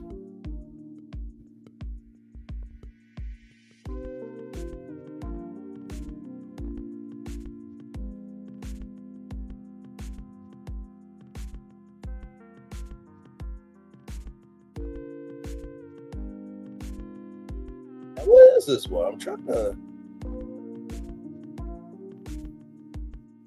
Maybe I gotta refresh it. Hang on.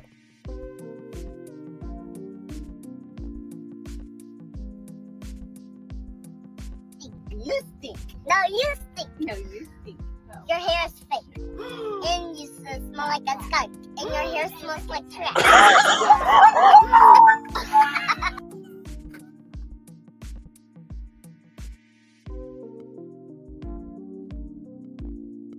Oh my God.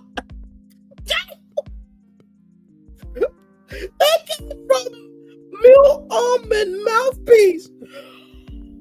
Oh my God. Mind you, this is the first time ever getting, this is my first time ever getting a weave. Oh no.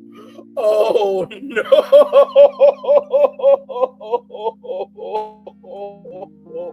By the way, the sister is gorgeous. Let me zoom in on the face card. Gorgeous. But my Lord, that was rough. I'm so sorry. You did not deserve that from your kids. That was rough. That was so rough. Oh my God. Okay, back to our destination, y'all. Okay. I feel so bad. Coldplay frontman Chris Martin knows the couple's reaction on the arena's jumbotron. The man ducked down to get out of the camera's view. The woman turned away to hide her face marked with either they're having an affair or they're just very shy. Little did Chris Martin know. He said the quiet part out. Reps for the New York-based astronomer did not respond to requests for comment. Internet users reacted to the viral video by posting an array of memes and jokes and outright misinformation. A post on Twitter was shared a purported statement from astronomer CEO apologized to my wife, my family, my wife. Rather, our wonderful employees has been viewed 3.5 million times. The apology post, which is fake, also said I'm a Coldplay fan, not just of their first 2 albums, I also like the recent stuff. Meanwhile, fake post attributed to Coldplay's account also was widely shared. The fake post read, starting with our next show, we're introducing camera-free audience sections for people in their side pieces. Other social media users shared pop culture beats riffing on the incident. The CEO of astronomer walked into the office today.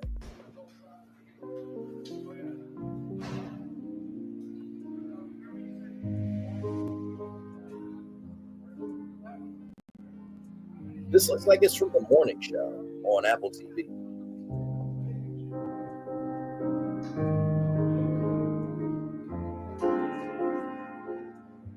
Long hallway.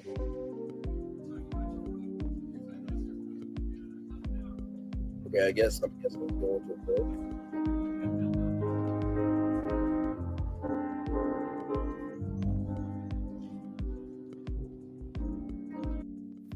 So, okay, I guess he's just saying the nervousness of it all, I guess. CEO of the picture of the astronomer CEO, head of HR of the weekly staff, not Michael Scott from the office. Oh, no. The camera guy zooming in and Andy Byron, CEO, responded. Y'all gonna stop using Leonardo DiCaprio from Django Unchained and shit. Sick of y'all shit. This is how you should go to concerts if you call it sick of you cheating on your partners. By the way, womanize her identity because she called sick. That was actually on the local news. The plan had the CEO get caught having an affair with a co-worker at a concert to increase brand awareness and get buzz going. I divorced my husband just for attending a Coldplay concert. The CEO of astronomer Andy Byron after getting caught at a Coldplay concert brother. Oh my God, y'all! Why is the internet making me laugh this hard this morning, this afternoon, this evening, based on your location? I can't do it. Oh my God.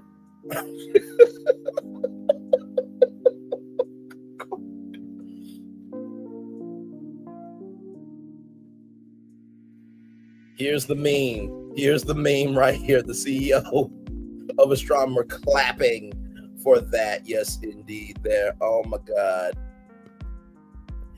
Literally spit out a drink.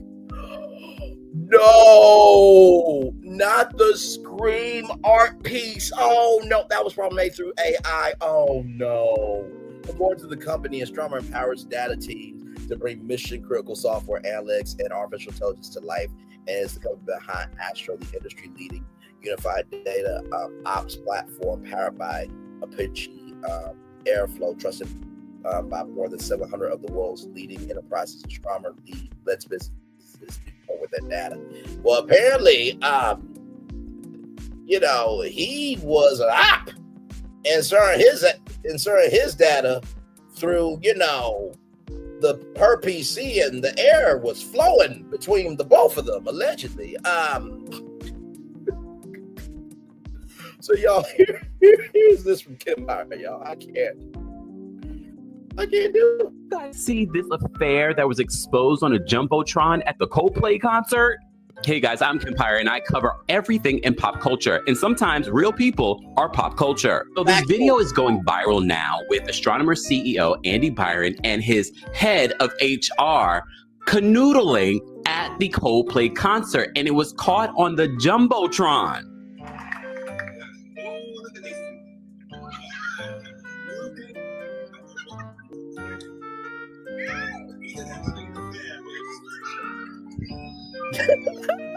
Kempire, Well, no, it is actually an affair. Both of those two individuals are married to other people, hence their reaction. Multiple people on social media, people that know them, confirm that the two are married to other people. The crazy thing here is that she is the head of HR. This story we are going to follow, so make sure you follow me for more. Tickets in bio.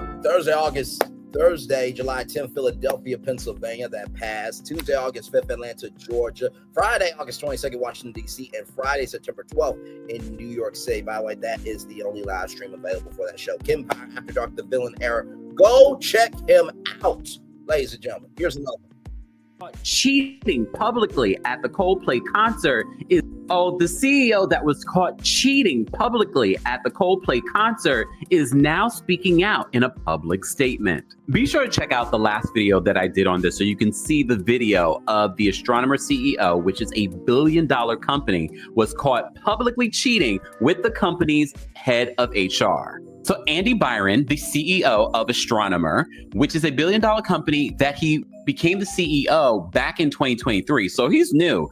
And the head of HR, Kristen, well, she's only been there for 9 months.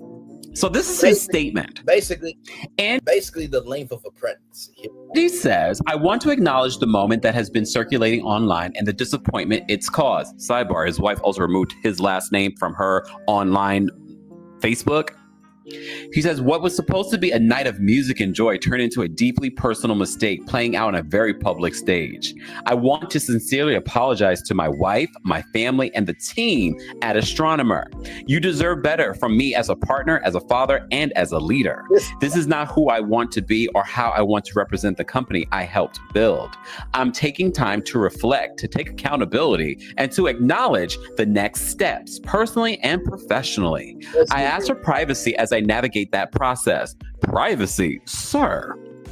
Then he says, I also want to express how troubling it is that what should have been a private moment became public without my consent.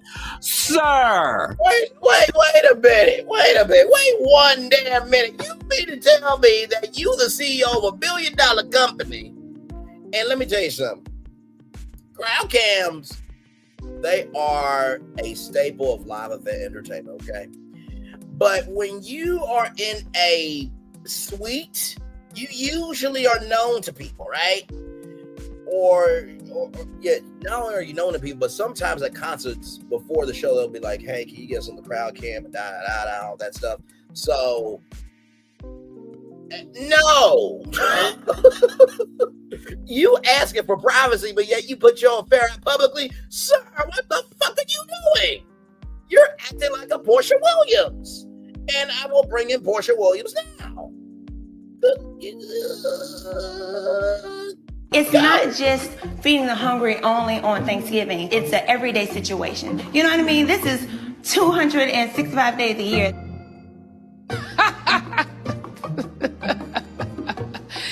That is funny. 265 days? Where the hell that bitch live at? It's not. We still don't know where that bitch live at, but we do know that this bitch have been having an affair for a while now, Nene Leaks. Get caught up. Let's roll on. Oh my God. The audacity in this message. I respect artists and entertainers, but I hope we can all think more deeply about the impact of turning someone's life into a spectacle. Excuse me? As a friend once sang, now he's quoting a song, lights will guide you home and ignite your bones, and I will try to fix you.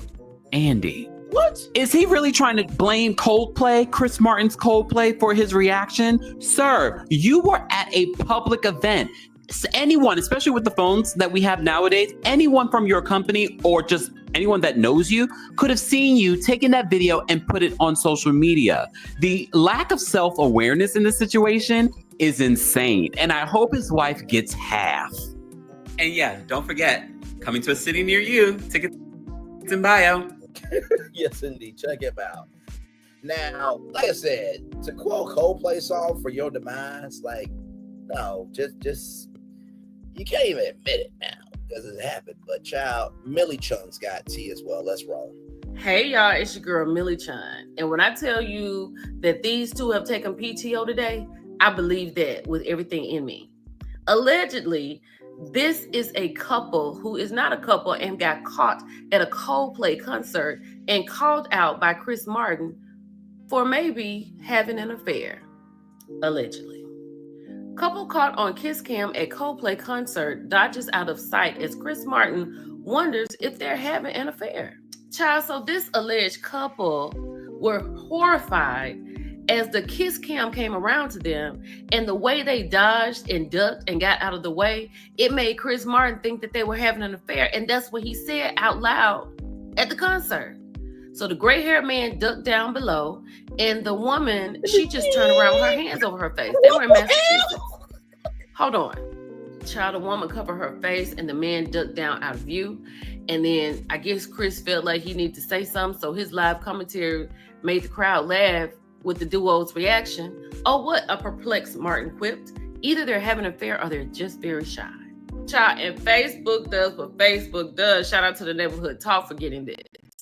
Somebody said, oh my God, that looks like astronomer CEO Andy Byron and astronomer chief people officer Christian Caput. Oh, that's going to be one awkward board meeting, if not a couple divorces too. Ooh, Lord G, yo, this is so messy. Okay, let's keep going. Then this person added, and senior director of people, Alyssa Stoddard, that super embarrassed smiling woman next to her too.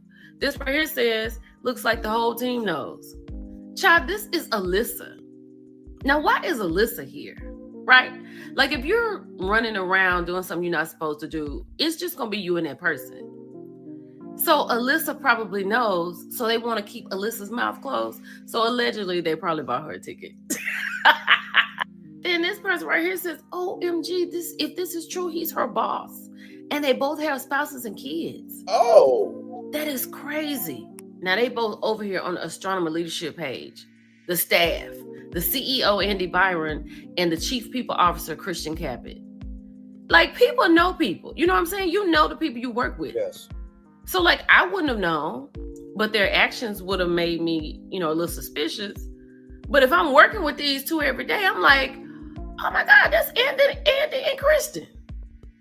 I know she was fit to be tied. I know she was. And if this is true, and I'm saying allegedly, and this is an affair, there's no telling how long this has been going on. This could have been their first outing or their 50th. And now, it was just, the Lord said, it's enough.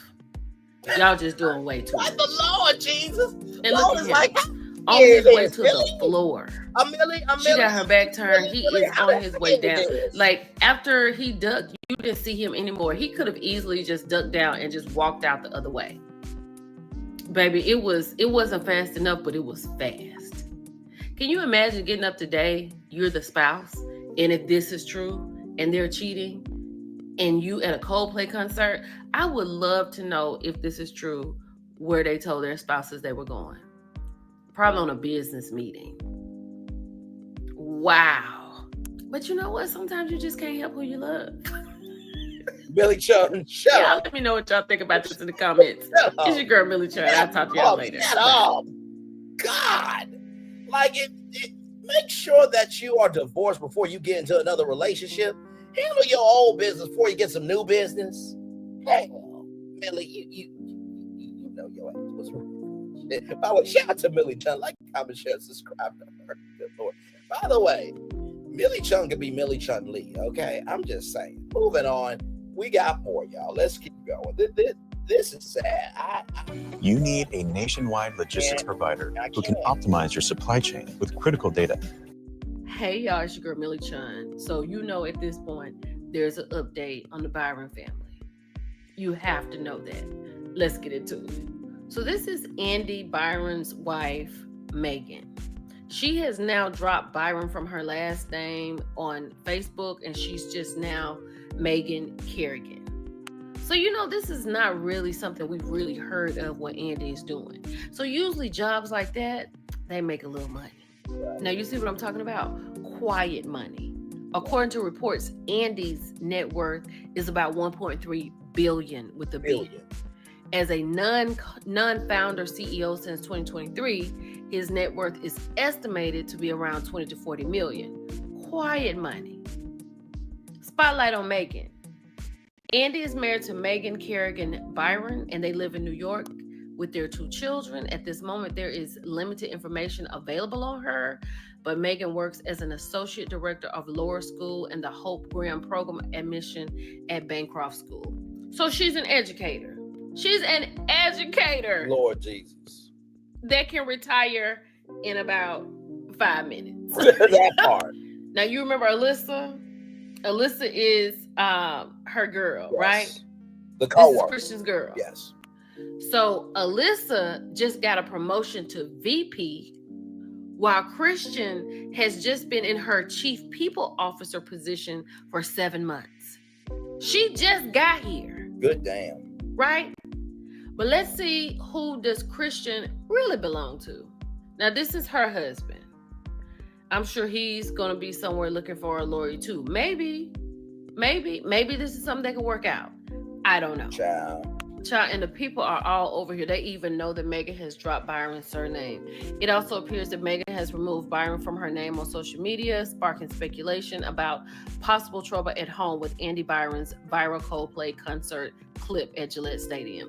Like, it's so embarrassing.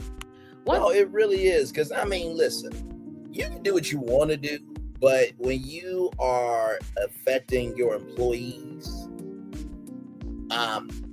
paychecks, when you are affecting, the bottom line of the existence of your company, but bigger than that, when you got kids, you should be better than that. Now, if you go out and cheat and you ain't got no kids, everybody's grown, right? That still don't make it right. But still, like, I don't get people who cause destruction and then ask for construction. I don't get that at all. I just don't. One thing about comments that never disappoint, right? This is Ryan Richards, the general management consultant for elections or something. He was like, dude. By the way, this is all on LinkedIn. I can tell because of the format. Marvin said, I'm just here for the comments. Meagan said, so are we all here because he cheated on his wife during a Coldplay concert? Absolutely. Now, I don't know who God BBNN is, but Kathleen feels like they're doing too much, right? Because she wants to know if it's necessary. God said she should know, Kathleen. Then Clara came and said, absolutely. The universe wanted to out the antics. Then Kathleen said, God, and you could have sent a private message. There was literally no reason for this. Griffin said, Kathleen, not everyone sees message requests. This was the way. Like, it's got to come out. Child, she's going to wake up to this literally heartbreaking. This person, we're on your side. And now let it Girl, go. take all his money and leave him. Absolutely. Absolutely, because at this point, I know she loves her husband. I know she does. But the embarrassment, and I'm just speaking about me, the embarrassment will overtake the love for me. Yeah. And I would just need him to write me a check for about $100 million, pack his stuff, and get out. Because I was at home. I'm not leaving my home. I was where I was supposed to be. That part. You know what I'm saying? That part. The comments don't disappoint. I don't blame her. I don't blame her. I need you to understand, me taking off your last name is the first step of what this is about to become. You have to know that. You have to know that, Andy. And there's nothing you can say, because the way he was, the way he was holding onto this woman, the way he was holding, and she's holding onto him. Yep. Her hand is on top of his. This is the moment when they saw it and they were getting ready to move and get out of the way, but it was not fast enough. But you sit here holding onto this woman. You don't just hold onto your friend like that. That's crazy. Y'all get in the comments, honey. Tell me what you think. It's your girl Millichun. This is a mess. Bye, y'all. One more update from Millie, and then we're gonna roll on because we're almost done with the show. Okay, here we go. One more.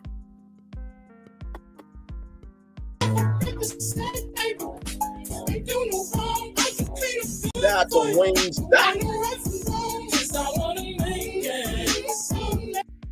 Hey y'all, it's your girl Millichun. I had to clock back in for this because Andy Byron has a lot of audacity. I mean, a lot.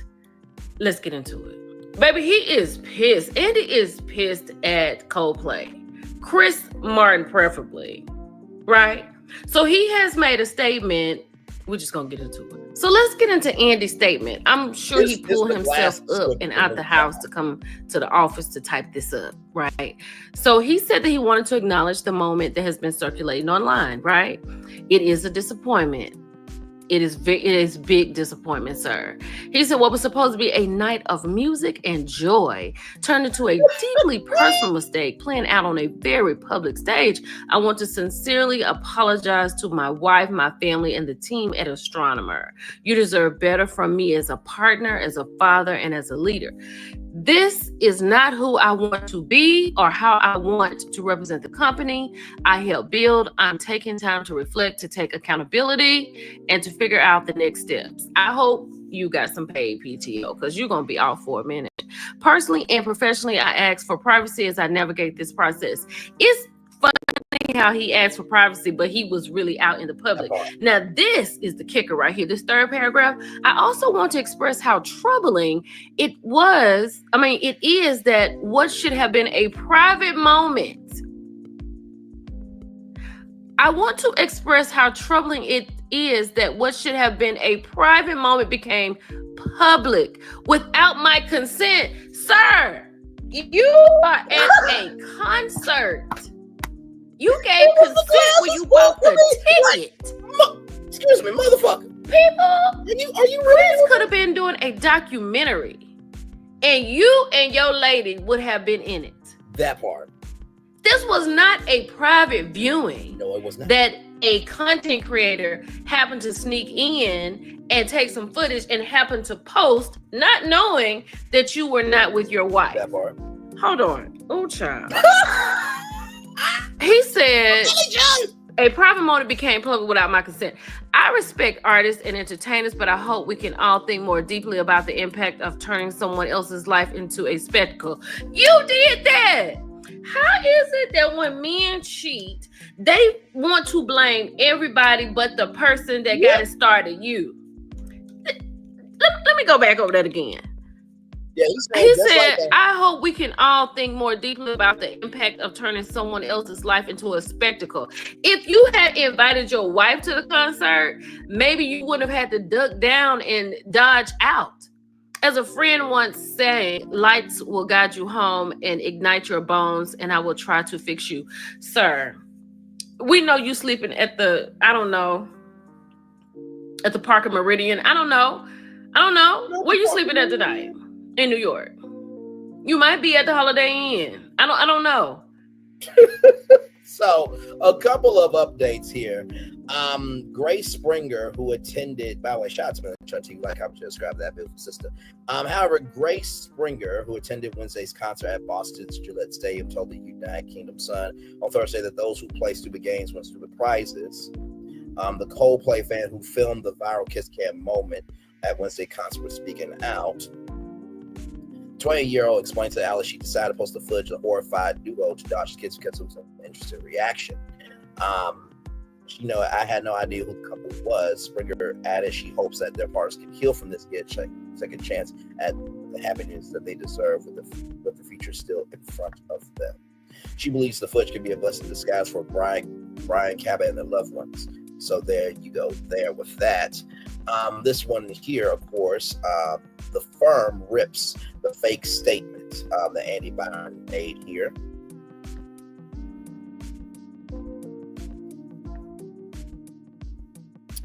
So, yeah. Let's see. Trying to see here. In another fake statement, Byron seemingly apologized for his inexcusable love of the band's music. Maurene joked on Wednesday that he hoped he did do something bad. He actually joked about that, ladies and gentlemen. Later in the Gillette Stadium show, he grilled another duo on the Kiss Cam about whether they were a legitimate couple. Oh, no. Oh, my Lord Jesus. Yeah. Yeah. I know.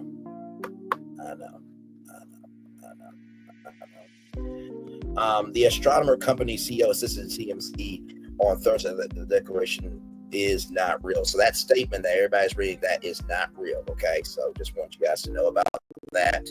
And then apparently there was an explicit-filled reaction from the CEO. Okay, it was explicit apparently. Hang on. Get back. Let me get back. Okay, here we go.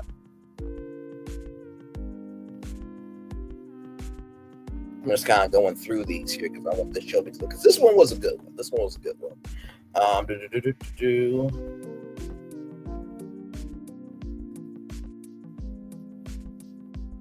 Whoa, that's a little too fast.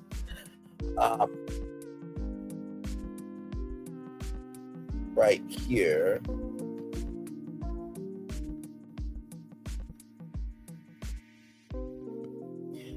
Fucking hell, it's me, he appeared to say on a video that was shared on TikTok. So there is that. And then of course, right after that, where is my, okay, now my cursor wants to appear. Okay. And then of course, boardpanda.com. Child, this is crazy. Told you it was a lot. So after cheating scandal at Coldplay concert, man shares a violent school story about sociopath of CEO. So yeah, when I was a teenager in Hanover, Massachusetts, I got into cold fights with a kid, big younger than me, but slightly bigger, named Andy Byron. He thought he was so I had to put him in his place. I beat him up once or twice, but later, he another buddy from Maurene Lane. I was the fucking new guy jumped me. I lost that fight. Turns out it was the same guy who was caught cheating on his wife at the Coldplay concert. The guy has clearly learned his lesson, but when I knew him, I thought he would be a competitor, but now you see overstrong me, but I also knew he would be a complete psychopath. It turns out I was right. I've given Brian, Andy Byron a WWF style power driver. It was during the wonderful era, but a guy who watched our fight remembered weirdly this DM exchange occurred just last week, a few days before the infamous Coldplay concert. Isn't life strange? Yeah, crazy, right? So a couple more stories before we head out of here. And of course, you know, lawyers are talking as well about this. Child, it's. This story has gotten so many legs, it is ridiculous. And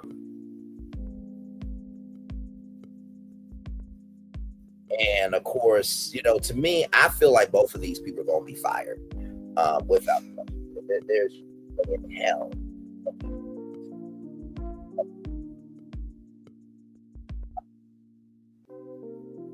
Oh my God.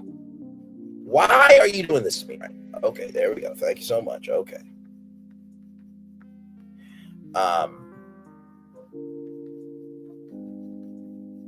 Though her fate has already been sealed, right? I would say she is concerned to be removed from her position because how can you have someone in HR who's having an affair with the CEO imposing or making disparate decisions over other employees? Same thing with the CEO probably removed. All right, y'all. So, speaking of things happening in the world, okay? Speaking of things happening in the world, I'm going to try to get through these as quickly as I can, okay? There was a lot going on. But 47 diagnosed with chronic venous insufficiency, a minor vein infection causing noticing swelling in his legs. So basically, the president went through a thorough health examination after he noticed mid swelling in his legs, revealed no evidence of no evidence of a more serious condition like deep vein thrombosis or ROZ. White House Press Secretary Caroline Leavitt at Thursday's press briefing, according to Johns Hopkins in the Cleveland Clinic, chronic venous insufficiency occurs when veins in the leg struggle to bring blood back up to the heart. Brella said the president was 79 remains in excellent overall health.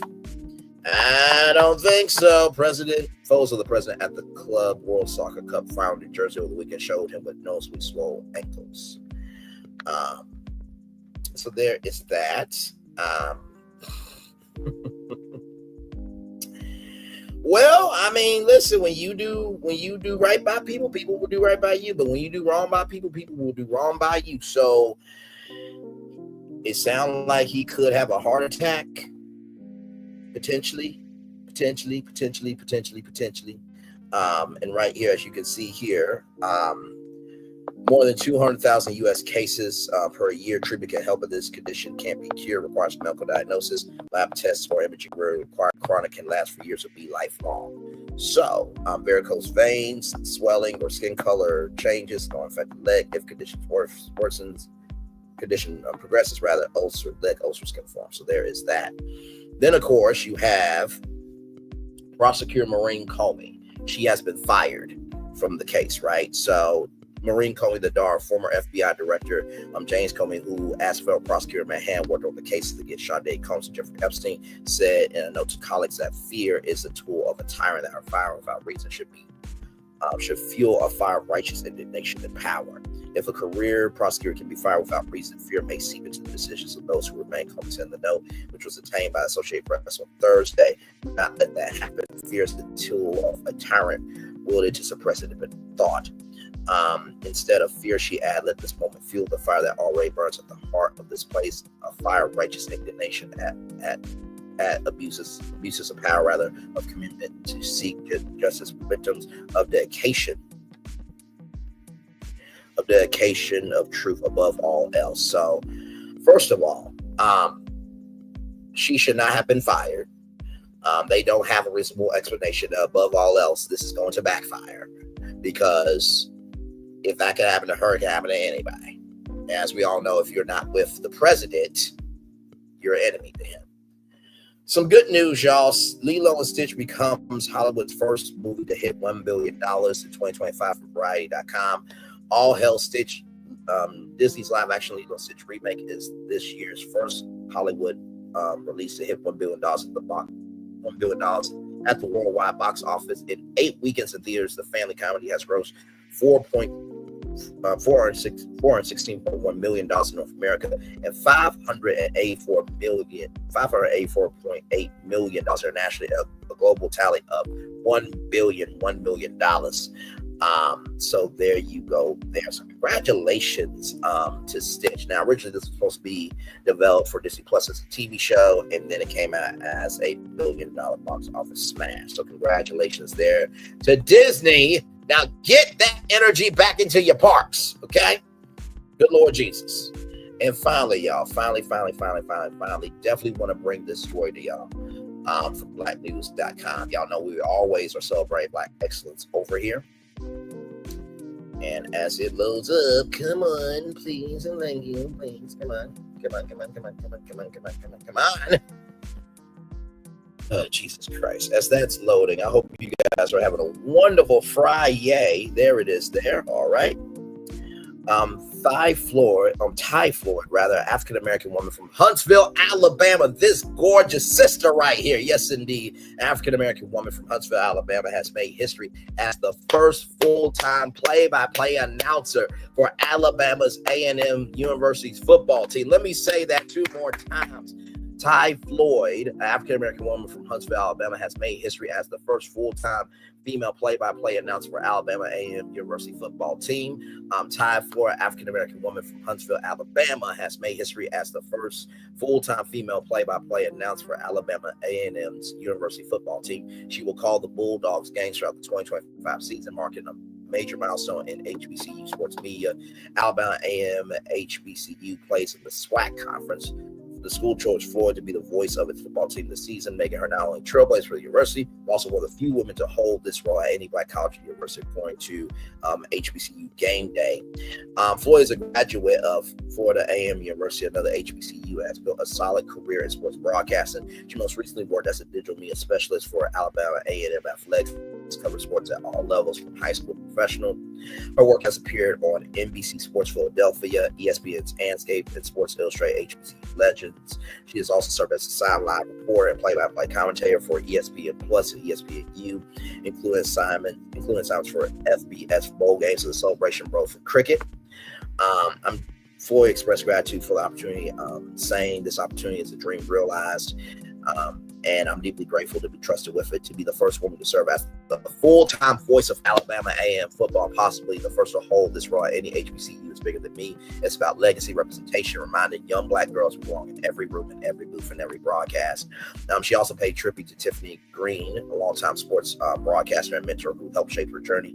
Floyd hopes to carry that same torch forward and inspire the next generation. With this appointment, Alabama A&M takes a historic step in advancing inclusion and visibility for women and Black voices in college sports broadcasting. Congratulations, Thai Floyd, beautiful, beautiful sister. Congratulations to you. Y'all, we need more of this energy. That's what I try to do here every single day, when I'm live with all of you. And that's just what we do. That's just what we do. And we need more of that energy. And like I said, it's mind-boggling to me what we tend to focus on. Like I said, all of this needs to be covered. It will never be covered in mainstream media because mainstream media tells you what to focus on. But if you want to view paradise, you have to simply look around and view it. Anybody can view something. It takes somebody to dig. That's a word right there. That's a word right there. That is a word right there. Okay? All right. Let me do this here. I can get this positive news story in here very quickly before we go. And then, so a little bit later on tonight, I'm going to try to go out and enjoy myself today just for a little bit. But yes, indeed, here, let me see if I can find a positive news story, y'all. I know what you're thinking, Brad. Damn, Brad, I didn't know you could read that fast. No, believe me, I'm trying to want the show to be clipped because this one was a good one. If you missed it, you missed it. But this one was a good show.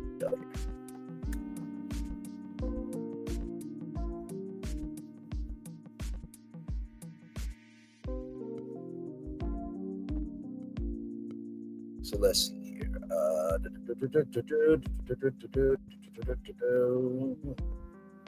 So the good news is here, Cardi B, says her new album is coming out. So she's 100,000% confident in her upcoming album. It will be dropping September 19th, called Am I the Drama? So very good for Cardi B there. Hang on. Why is it not showing?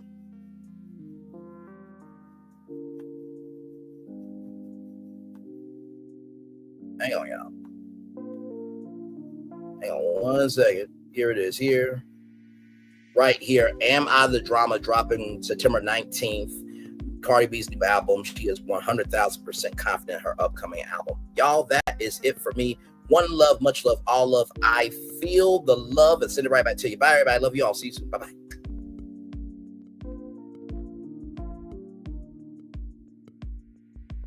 Oh, but always remember though. Because here's the thing, a good streamer can find other content. Because here